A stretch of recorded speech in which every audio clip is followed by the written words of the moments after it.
Operation Paul Revere by Infowars.com. You are the resistance.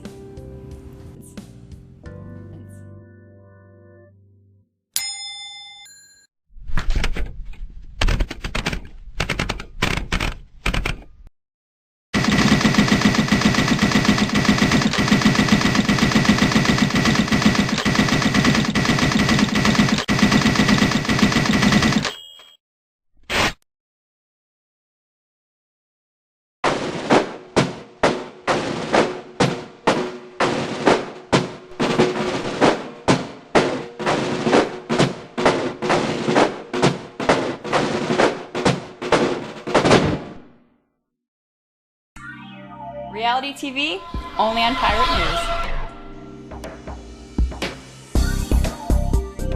Local, national, world, universe, the Pirate News starts now. Iran-Contra, Operation Desert Storm, and Operation Northwoods, three of the most corrupt projects by the United States government. Tonight, new and shocking facts are revealed about Knoxville's secret history inside these government operations. Pirate News has the reality check you won't see anywhere else. I'm John Lee. Our guest today is Dr. David A. Johnson, Ph.D. Dr. Johnson is a professor emeritus of planning at the University of Tennessee in Knoxville.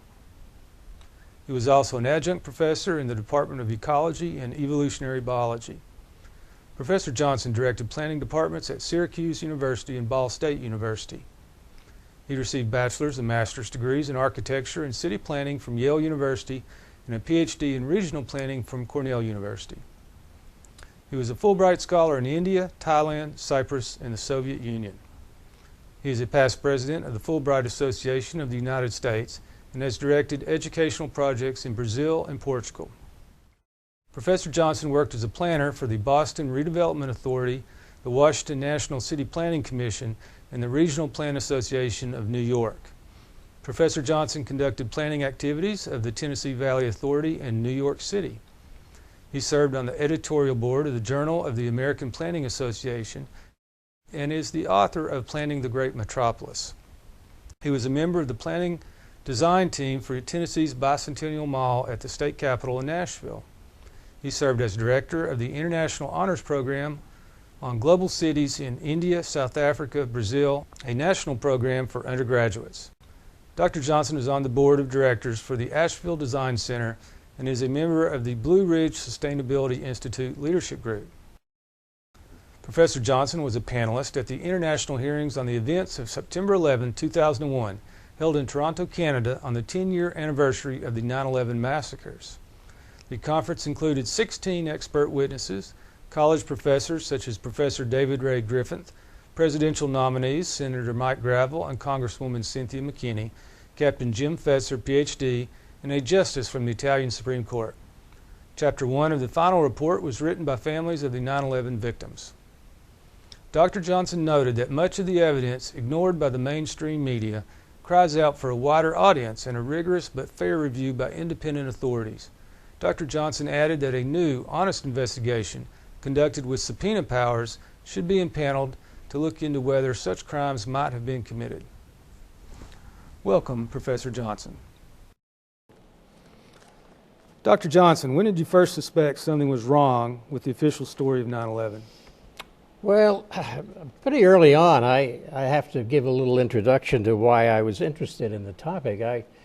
My first job as a city planner was in New York, and I worked for a planning agency there, and this was around 1969.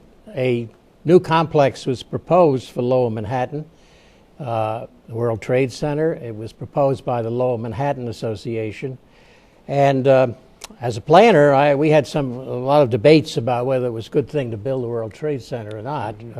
I supported the idea because we knew we would need more office space. We knew that most of the subway lines came down to the Lower Manhattan, and it was a good place to put some extra office space. It wasn't a great architectural wonder when it was designed, but In terms of engineering, it was unique. And I went to the hearings in New York City Hall when they were debating whether to build the thing or not, or permit it. And so I knew a lot about the structure of the building. I had spent some time. My first degree was in architecture, and I studied steel design there, and also worked in structural engineering offices. So I was fascinated by the design of the World Trade Center towers. And the design is worth thinking about in terms of this event that occurred on September 11th, 2001. The World Trade Center had towers had a tremendously powerful spine built into the middle of it, and I was aware of that. And that, to me, seemed to be the essence of the building. This is where the elevators went up and down, the infrastructure, and so on. Very, very strong core, because it had to withstand hurricane pressures and wind pressures and so on. The building was a collection, or a welded frame, of what we call Virendale trusses to pick up the stresses on the outside. And between the center core, the steel core of I think it's 87 columns of holding this up in the middle of the building, you had beams across the to the outside frame. So this was a very strong building, and so I was aware of that. And when I saw the photographs of the demolition, I shouldn't call it demolition, I should say the collapse. Here's a picture. I don't know if you can pick it up on the camera. This is a coffee table book about 9/11. I don't know who would want a coffee table book about 9/11, but here it is, this famous picture showing the collapse, the early stages of the collapse of the building. And I saw this again and again, this picture and pictures like it, and you see cascades of debris coming down. Now, a building that is going to collapse from structural weakness is not going to send off cascades of debris like that. And so I was very suspicious, even in the first year afterwards. But it's interesting, nobody would talk about it. You know, we bought the official story. And when I did mention it, people looked at me as if I was ready for the asylum. And I didn't want to talk a lot about it. You know, it's not something you talk about in polite company, because the implications are extremely serious. But when I discovered that architects and engineers had been formed, because others had the same reaction to these pictures. That's for Architects and Engineers for 9/11 Truth. That's correct. Architects and Engineers for 9/11 Truth was formed by Richard Gage out in California. And a number of us signed a petition saying, hey, let's look into this again. We don't know what happened, but it doesn't look right. It doesn't look right. And so I felt a little more comfortable about taking the position that we really needed to re-examine this and get the facts straight on it as best we could. And in the interim then, or shortly thereafter, the widows of some of the victims forced the Washington to undertake an investigation, which became the 9/11 Commission. So it became a very interesting topic, and we followed very closely, the architects and engineers, followed very closely the proceedings of the 9/11 Commission, and then the designation of the National Institute of Standards and Technology, NIST it's called. It's the old Bureau of Standards. It was a very respectable organization in the old days. The federal government commissioned NIST to analyze from a technical point of view why these buildings came down. And they eventually produced some reports.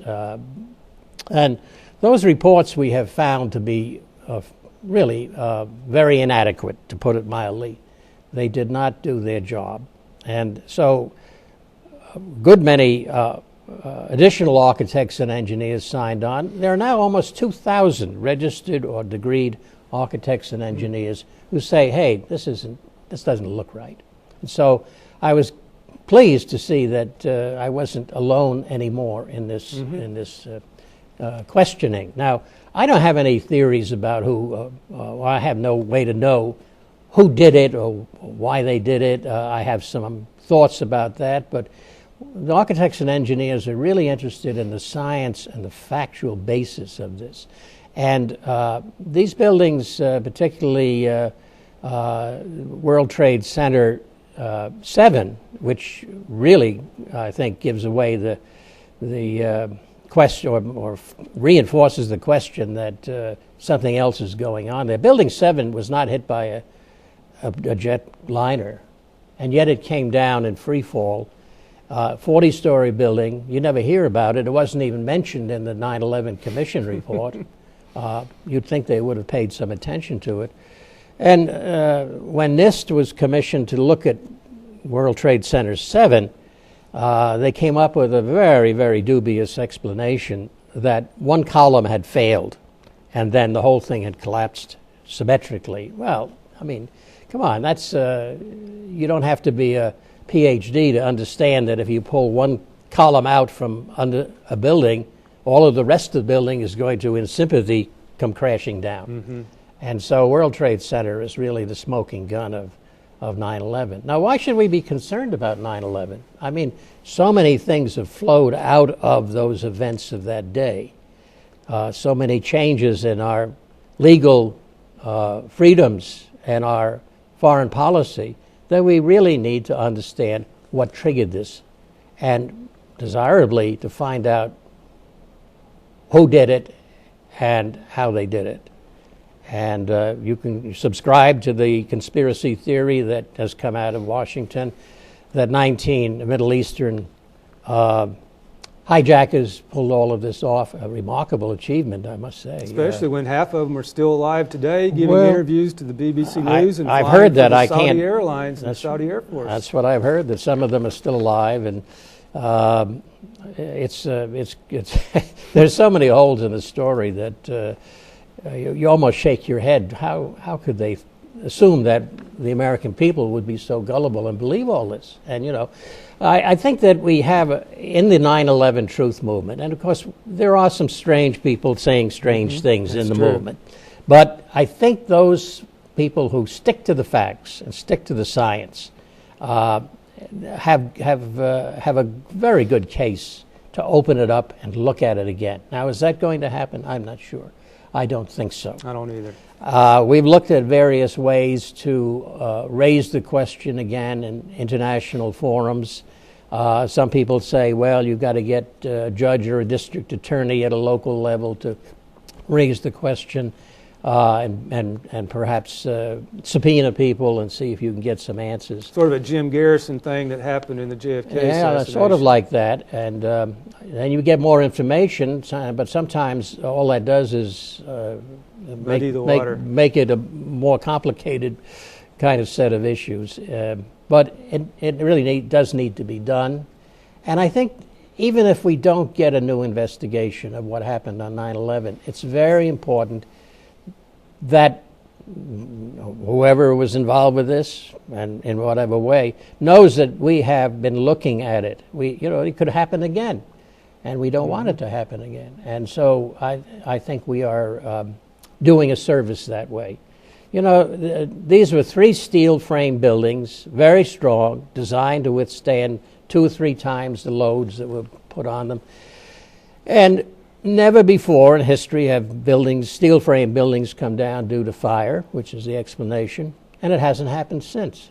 You have to ask the question, well, if that can happen, we better find out what caused it so we can prevent it from happening to the new steel buildings we build. Have the building codes in the United States been drastically changed as a result of this? Not to my knowledge. Wow.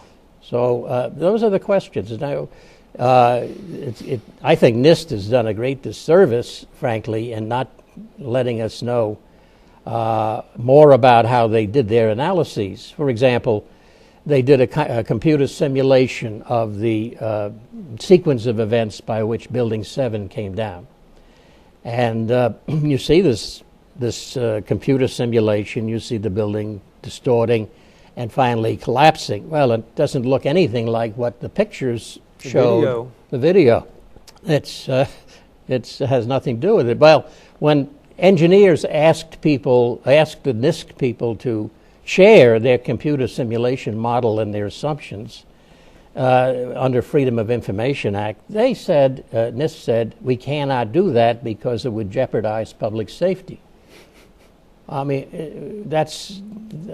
who can believe that? I mean, we should know it so that we can avoid it again. Isn't that what NIST is supposed to be doing, and what the scientific method and the engineering protocols require? So those things really make you wonder about the whole process. Well, you've done a couple of public seminars, you might call it, or conferences on 9/11 Truth, one in Chattanooga with the University of Tennessee at Chattanooga, and one in Toronto at a university. Can you tell us about those? Sure. I guess I was invited to the Toronto hearings, which were held on the 10th anniversary of the 9/11 events, and this was an attempt to bring together the experts, 18 experts who testified on various aspects of the 9/11 events.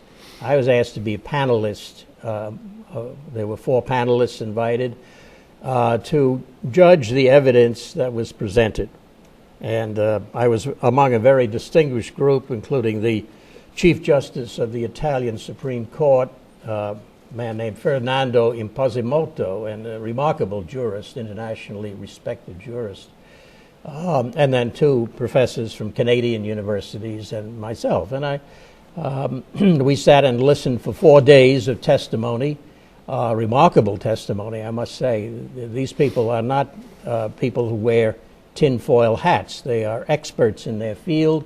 They are respected. They covered many, many different topics and aspects.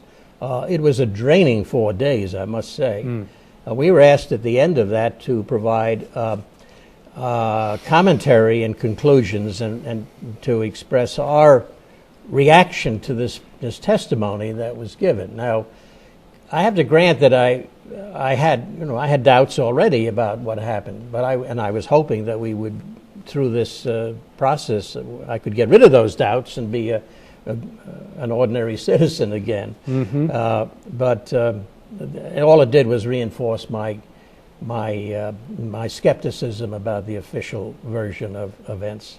I know the Supreme Court Justice of Italy, I can't pronounce his name, but he would have been involved in the Operation Gladio investigations that the president of Italy blew the whistle on. He said NATO is going around doing false flags all over Europe, bombing school buses, bombing schools, bombing bus stations, and blaming the so-called communists to allow oppression of all the people in Europe by NATO with these false flag attacks. And they were killing judges.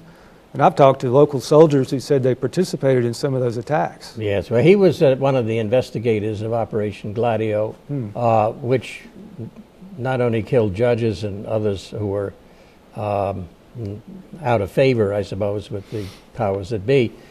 They also killed Aldo Moro, I believe, the president of Italy. That was kidnapping that supposedly went wrong. Yeah, and so they did use this. They were worried that the communists and Russians would take over the Western countries, so they justified criminal acts on that basis. And you know, that's interesting because when I was in the Air Force in Europe under command of NATO back in the 80s and early 90s, none of our supervisors told us that none of our nuclear bombs were targeted at communist Russia. They were all targeted at Western Europe, such as West Germany. If they started becoming politically out of line and try to become more independent, our nukes were targeted at them. And that was my job, was loading the nukes on the supersonic jets. And that's what we were told, and that's what the war plan said. Well, I had never heard that. That's interesting. I did a Fulbright in Moscow, so I'm glad to know that I wasn't targeted when I was over there. You were safe, and the head of West German intelligence wrote a book and blew the whistle on it after I had been told this by my supervisor. So that's an independent confirmation. I can't remember the name of the book, I'm sorry. I could probably pop it up on a graphic. Well, we do know that Operation Gladio was used in quite a number of countries, and But you know, it's interesting. It relates to 9/11 in this way, that people do bad things thinking that they are doing good things, that this is, you know, you can't make an omelet without breaking eggs.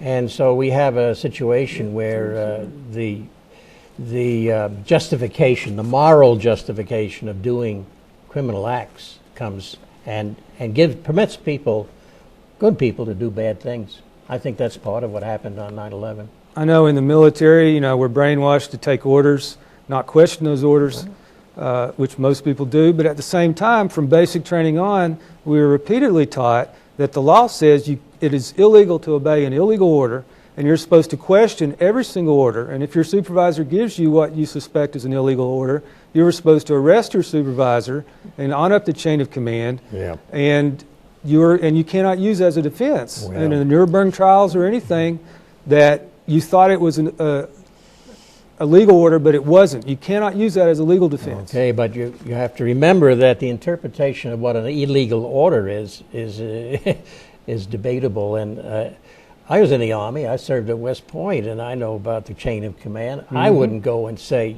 "Hey, Captain, your order is out of order. I'm going to arrest you right now." That's what my wife. That's what my wife. Don't do that. My supervisor's wife said, "Look, we teach you to do that, but by God, we don't expect you to actually do what we tell you. You're crazy. Don't do that." But my wife and I did blow the whistle on our commanding officers in Europe and became a whistleblower to Congress and the Pentagon. We had multiple Inspector General investigations. Multiple commanding officers were fired, including General Mike Dugan, who was leading Desert Storm, the aerial bombardment, and he was suddenly removed. And the man who fired him, Secretary of Defense Dick Cheney, then offered my wife a job to work directly for him at the Pentagon. This was all during Iran-Contra. So it turned out she was one of the ones that was giving away the war-ready materials from NATO to the Iranians, and it turned out later the Iraqis. So under Kissinger's little B&L bank that got raided by the FBI. So we got caught up in that. We learned she turned down Cheney's job offer and retired at that point. But she was a first sergeant, squadron superintendent, quality assurance evaluator, and she was probably crazy to try to do the right thing because of what happens. Your career's over. But it got so bad, and we had a dozen other people that signed sworn affidavits in the military attesting that she was saying the truth, or she would not have been believed. But it was a mutiny that succeeded. It takes courage to be a whistleblower in the military. And I don't think it takes any more courage than the average guy going out in combat, facing bullets fired at him on the Iraqi or Afghan or wherever, World War II. To me, that's more bravery. Why can't people blow the whistle when their pension's on the line rather than their life? Okay. I do admire people who do whistleblowing. I think we need them.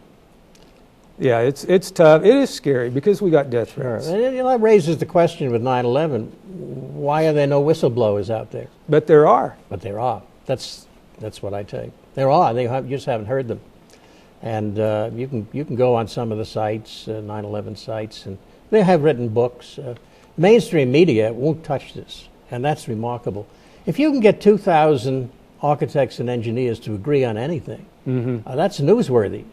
But amazing. I have never seen anything in the New York Times or any other mainstream media outlet that recognizes that this is a real question. And, well, why not? Where are they? Right. Now, you also did a Chattanooga presentation. That's right.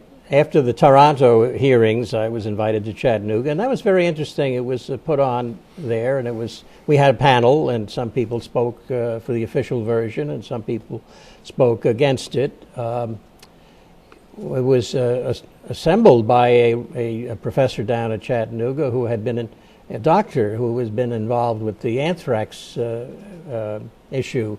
For the post office. He'd been a physician with the U.S. Post Office. Now, you know the story of the anthrax. It came through right on the heels of 9/11. It was clearly derived from sources at Fort Detrick, Maryland, in the U.S. military. It did not come from Afghanistan or from Iraq or any place over there. And they tried to blame some employees. Yes, then they tried to put it on some employees, and So this doctor was interested in 9/11, so he managed to persuade the university to put on the show, this presentation and exploration, I would call it. And it was a very good episode, a good activity for the university. It opened up questions. It's what universities ought to be doing. They ought to be open and willing to talk about controversial things in a civilized way. Now, who was invited to the Toronto conference that did not choose to attend?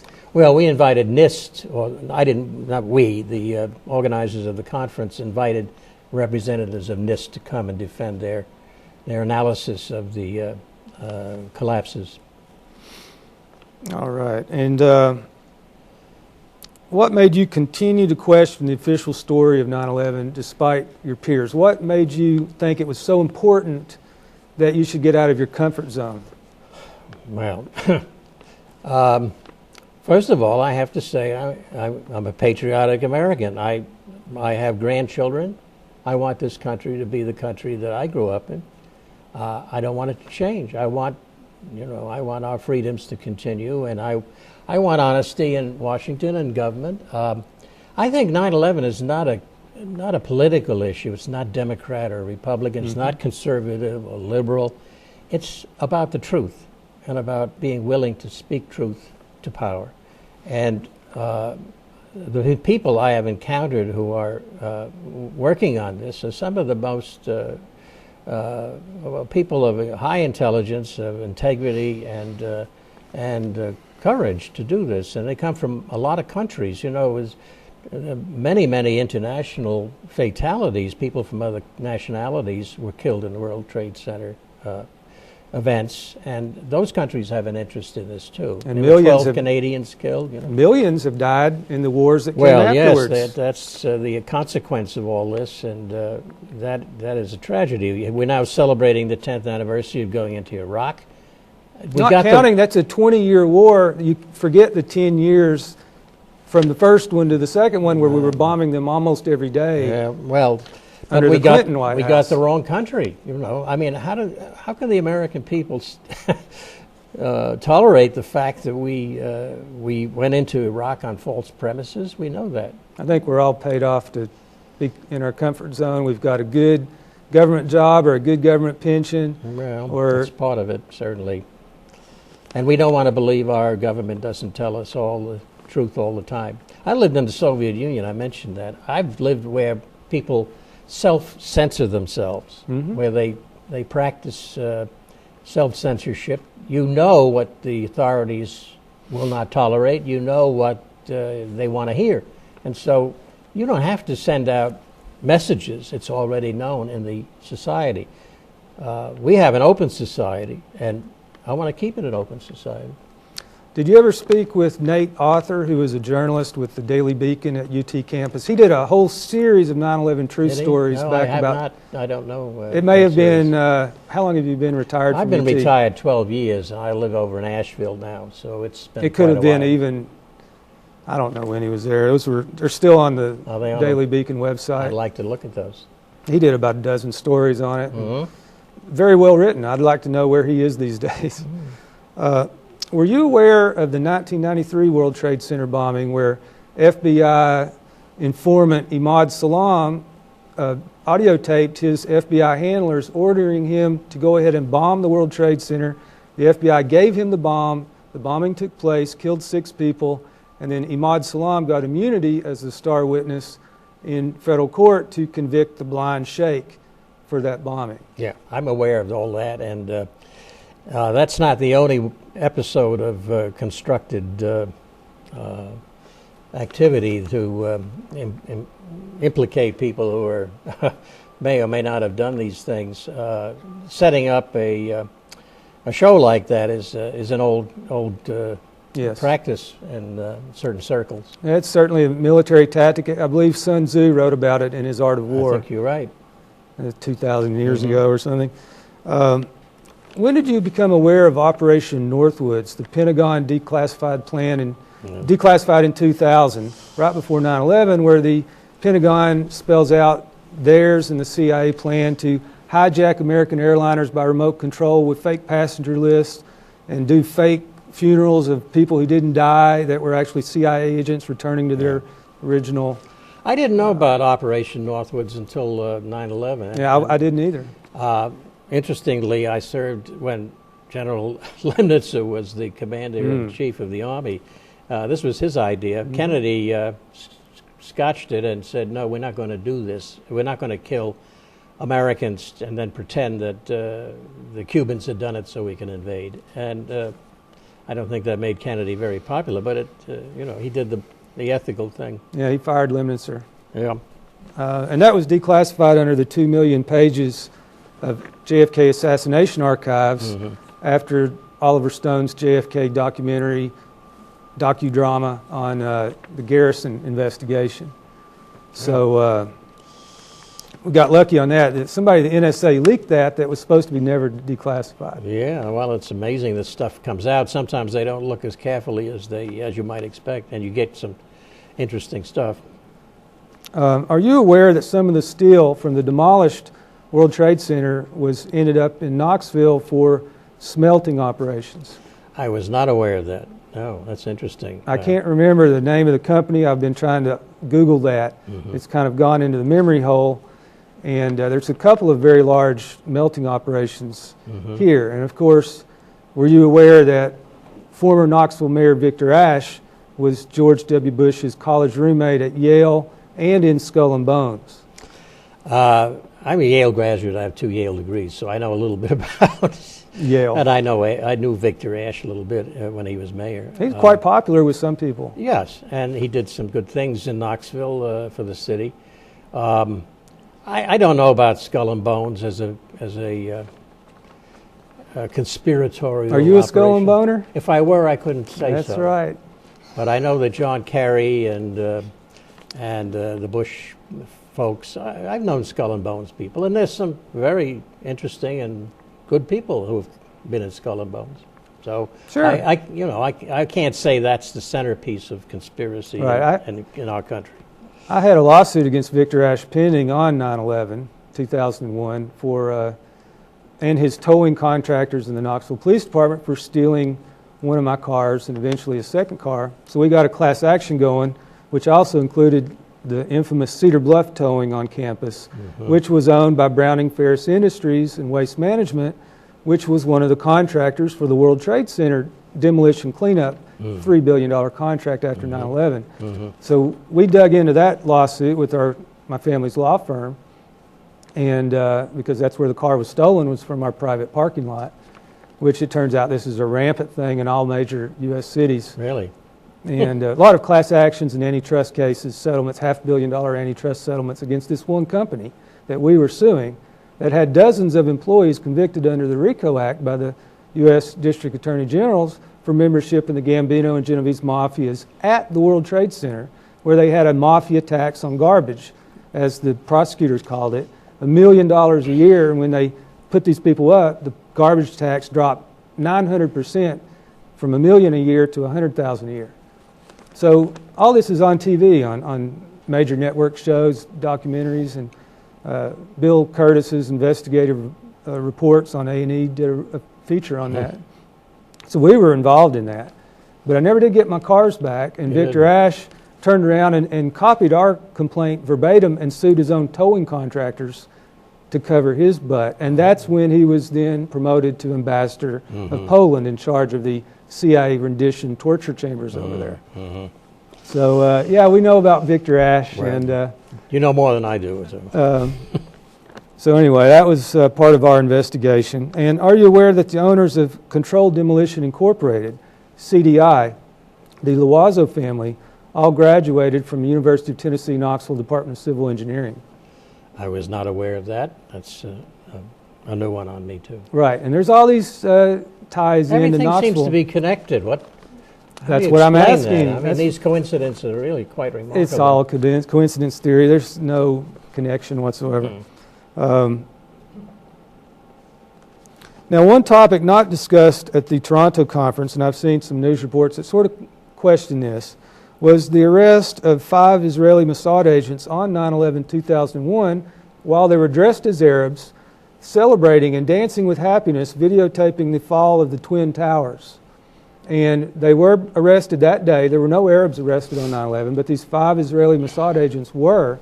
And when I was driving through Knoxville on the morning of 9/11, I had my police scanner on. I was listening to the Knox County Sheriff's Department radio dispatch, and they presented an FBI bolo, be on the lookout. And they announced, we have people fleeing from New York City to the Mexican border with Israeli passports.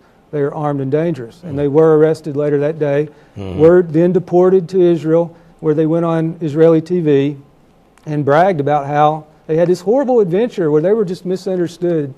So what if they were dressed as Arabs celebrating the attack? Well, I saw that TV clip, and what I recall is that they said on Israeli TV that they were there to observe. Well, to observe this event, which meant that they knew about it in advance. Sure, that was now. Why were they immediately released, or soon after, maybe a week or two, back to Israel? You have to raise that question about why they didn't blow the whistle and save all those people in the buildings if they knew about it. Good questions. Is there anything else you'd like to add? Well, I appreciate your doing this and taking this difficult subject on. It's not a subject you talk about at cocktail parties or in polite company, but I think it's an extremely important topic, and Americans should be aware of it. You got some people who were massacred in Iraq. One guy from Sweetwater, Tennessee, got court-martialed, and he was convicted. But they generally are like the mafia. They will not roll over on their superiors and their fellow buddies who participated. They'll take all the blame on themselves, go to jail for a couple years is all they'll get, and they'll get out and they'll be a hero, and somebody will give them a cushy job. It's like Lieutenant Calley did in My Lai. He runs a jewelry store in Atlanta now. Oh, yeah, they were all 3 were demolitions.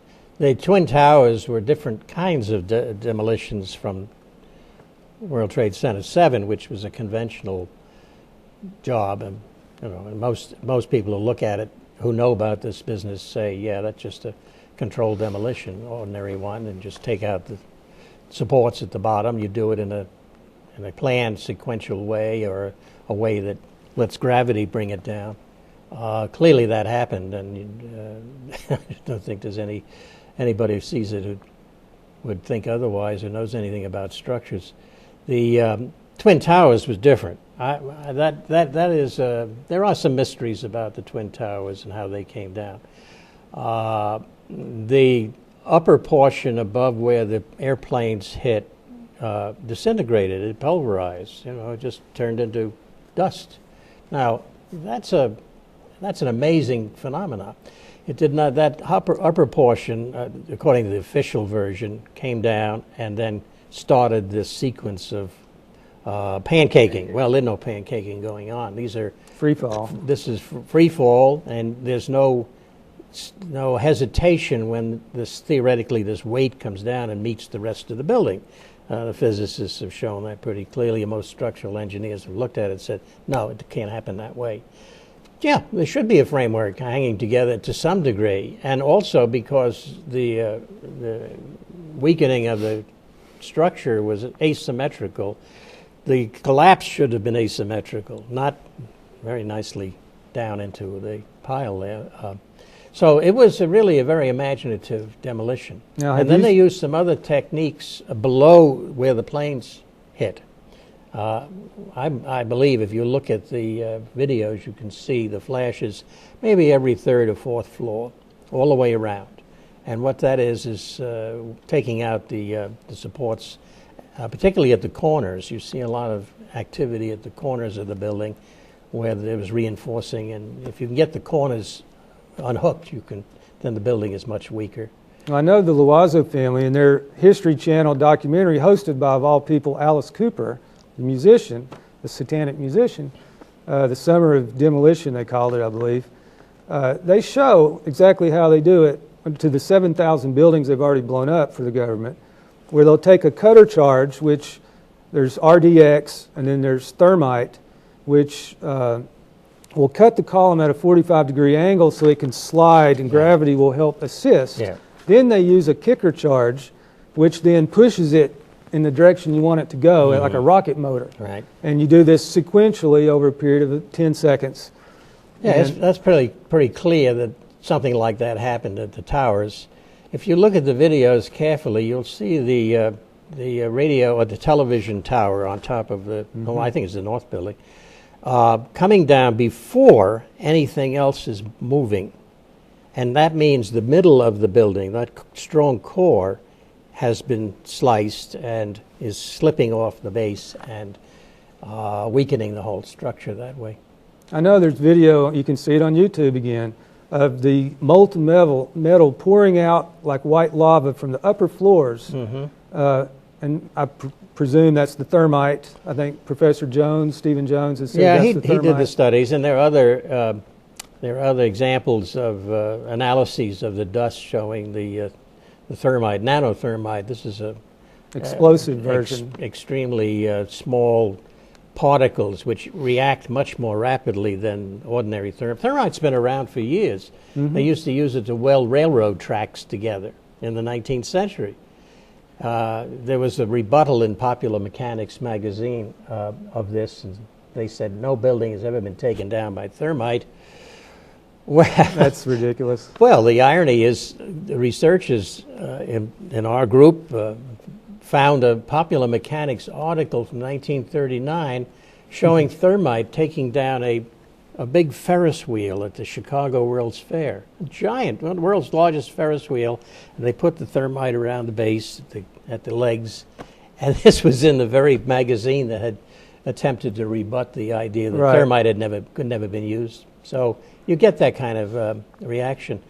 And it's amazing to me that the rebuttals have to come in the form of Popular Mechanics. Is that a peer-reviewed? Right. They addressed one of the issues I'm featured on History Channel, where they put my name, History Channel puts my name, puts my two websites on there, and September 911surprise.com and piratenews.org. And they got a voiceover from Val McClatchy, who took the picture Serenity on the crash of Flight 93, supposedly. And she says, and some people seem to have too much time on their hands as they're showing my name on there. So it's an attack on my story, but you can also see the top of my webpage which says Flight 93 was shot down, where I was on the Alex Jones show calling in while he had Colonel Don de Grand Prix on there, who the pilot who shot down Flight 93 was his friend. And said, look, I shot it down. I was flying F-16s out of Langley on 9/11. There was other evidence that had been shot down. And it may well have been a mistake, you see. They weren't supposed to shoot it down. What Colonel Don de Grand Prix said was they disobeyed their illegal order to stand down from Rumsfeld and Cheney, and they went ahead and shot it down, and they did their job. And the evidence on the ground is pretty clear that it was so scattered that it couldn't have been the movie version where the passengers overtook the hijackers and crashed it in the ground. That didn't make any sense. And they found debris scattered over a wide area.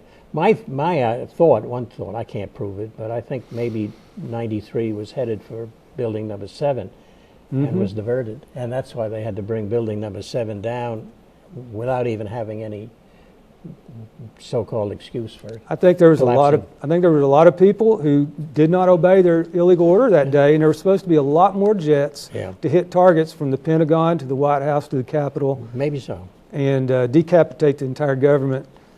Oh yeah, they had a dozen They drills. had changed all the protocols. If Cheney and Rumsfeld hadn't changed the protocols of response to hijacked jets, maybe 6 months before the event, they would have been up there like that. The London bombings. Yeah, I believe Peter Power discussed the underground the 7/7 bombings. Yeah. No, that's a standard procedure. Yeah, I'd heard something about that. Yeah, I think Mayor Giuliani was also in London that day, because his company was the one helping coordinate the so-called practice bombing of the London train station and bus station, which the bus blew up parked in front of the Tavistock Institute, of all places. Their little think tank. It's a bottomless pit. No, I don't. I think the Blair crowd is totally corrupt, just as much as some of the others. Yeah. Oh, it's not a happy thought, but I'm glad people are looking at it, and I appreciate what you're doing. I didn't even know what we were talking about today until I didn't want y'all to run screaming before we got started, so I kept it in the dark on purpose. I would have had more questions. Are you going to have any problems with this material? No. No, the teachers. Broadcasting I turned in this script 12 months ago, and Katie approved it. Mm-hmm. So okay. See, I'm retired. They can't do anything to me. we're just a little school. They don't pay no attention to us. Good. You can talk. See, the whole thing is when you talk, they know you're contained. As long as that's all you ever do is talk, they're happy because that's a safety valve. It keeps people from doing a revolution. So they love it when you talk. They don't just want people to get up their firearms and go make citizens arrests, and the military to step up and do what they did in Russia, which is where I watched that. I was living in London at the time of the Russian so-called fall of communism, and where the Gorbachev was arrested on the stage in front of the Politburo, and they were all clapping as Yeltsin arrested him. You don't find that anywhere on YouTube now because they don't want any public to realize you can actually arrest your presidents just like any other common criminal. And he was arrested for stealing $3.5 billion.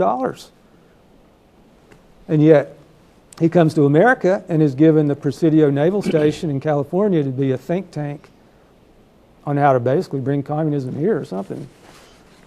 A lot of the Russian KGB generals got jobs with Homeland Security. So, anyway, we're done. We got so much editing, and these guys all have projects we got to work on and shoot and edit. And I tell you, I'm KGB plant. So. We don't mind because some of of those guys. How to show. My sister lived in Beijing, in Shanghai, and ran the Yale student exchange program for them. Really? And she calls herself a proud Marxist, and she's a law professor today out in Arizona. I shouldn't really say that, but I can cut that out. There's a stigma on Marxism. It's not as extreme as a lot of people think. This stuff, but It's all the same. It's all top-down control. That was what I discovered in the Soviet Union when I traveled all across there from Pacific to the Moscow and top to bottom.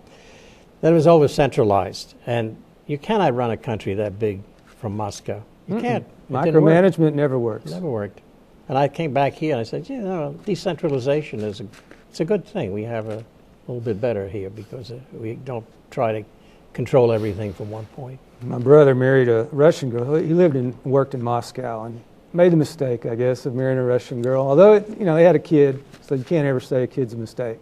But during the divorce trial, it turned out, he put her through UT. And after that, after she got what she wanted in the divorce trial, he found her diary where she said the whole marriage was a sham to bring her Russian mobster boyfriend over. And that was not even allowed to be admitted in court, so they put my brother in jail for 10 days. Oh, my. And then my brother ran against the judge in the next election and almost beat him. It's a big knockdown, drag out on WBR, their little Sunday TV show, and on public access, because the judge had his own public access show. And they got me kicked off during the election because they didn't want me to talk about my brother. And, local politics, man. My goodness, you've had fun. some adventures. Well, I hope I didn't offend you with my Skull and Bones question. My own father is a member of the Scarabean Senior Secret Society at UT. Do you have anything you can tell us about the Scarabs from your time at UT? I was strictly teaching graduate students, so I did not have much contact with undergraduates. Well, I know a lot of the administrators are members of the Scarabs as well. Well, they never invited me to be a member, so I can't help. Me either, when I went to UT. Well, thank you for educating us, Dr. Johnson. Thank you. Okay, guys, listen up. Possibly a second hijack. Stepping.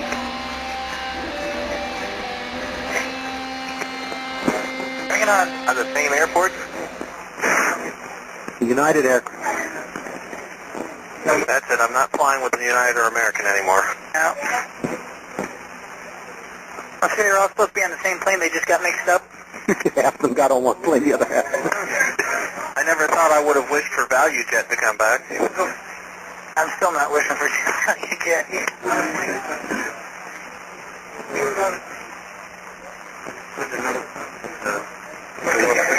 other half of the building. Hit the other building. Now both of them on fire. Have they confirmed it was... No. No. Have they confirmed it's the American 11 that we...